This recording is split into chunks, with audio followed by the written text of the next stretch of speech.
po may ginagamit akong pandukot. Kaya wag po kayo magtataka. Ito po ang number 2. Ito po ang number 3, Nana.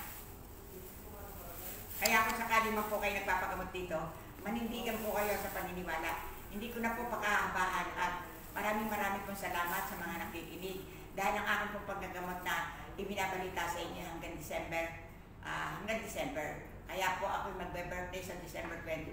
Yung pong aking mga ginamot, inaanyaya, sumilip naman kayo dito sa akin sa chapel.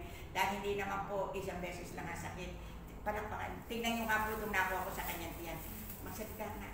Ito nga po ang nakuha ni Mother Marisa. Po. Yan po. Maraming salamat po.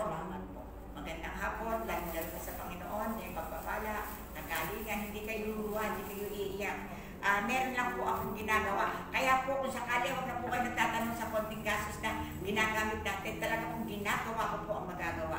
Talaga pong hindi kaya ipaliwanag yung aking ginagawa dito nakukuha ko. Meron lang po talagang may mga gamit na pambuhayan. At saka po yung pagdukot ko po sa kamay ko. Maraming po salamat at bumabati ako sa lahat ng nagmamahal sa St. Joseph. Bye-bye po, bye-bye.